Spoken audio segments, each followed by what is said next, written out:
ሰርድ አይ ወይንም ሶስተኛ አይን የሚባለው እዚች ጋር ፒኒያል ግላንድ የምንለው ማለት ነውና ባይብል ላይ መጀመሪያ ስለሱ ሜንሽን የተደረገው ዘፍጥረት ምዕራፍ 3 ላይ ነው። እባብ መጥቶ ሴቲቱን ሲያናግራት ማለት ነው። ያላት ምንድነው?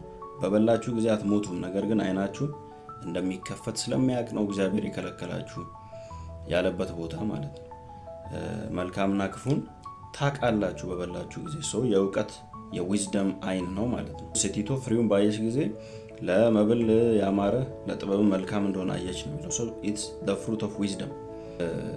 so ምንድነው ችግሩ? ያ አይን መከፈቱ ነው ችግር የሚያመጣው ወይንስ አከፋፈቱ ነው ችግር የሚያመጣው? ምክንያቱም ፒኒያል ግላንድ የሌለው ሰው የለም፣ ሁላችንም ጋር አለ። ያንን እግዚአብሔር የሰጠንን ግላንድ መከፈቱ ነው ስህተቱ ወይንስ አከፋፈቱ ነው ስህተቱ ነው ጥያቄው።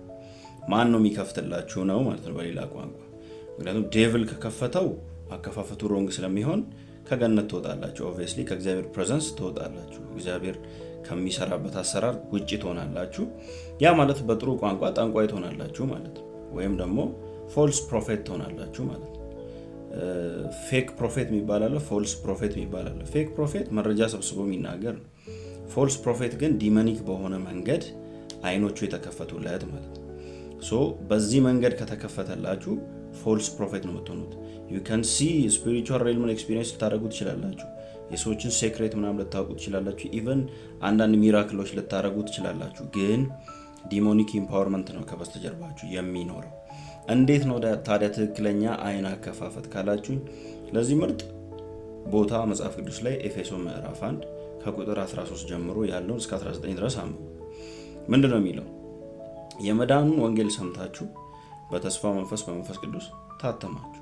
የመዳን ወንጌል መጀመሪያ መዳን ነው ማለት ነው የሚቀድመው። ሳሊቬሽን ነው የሚቀድመው። ያልዳነ ሰው ገና ድናለሁ አልድንም ነገ ነው ምንድነው የሚል ሰው እዚህ ውስጥ ሊገባም አይችልም።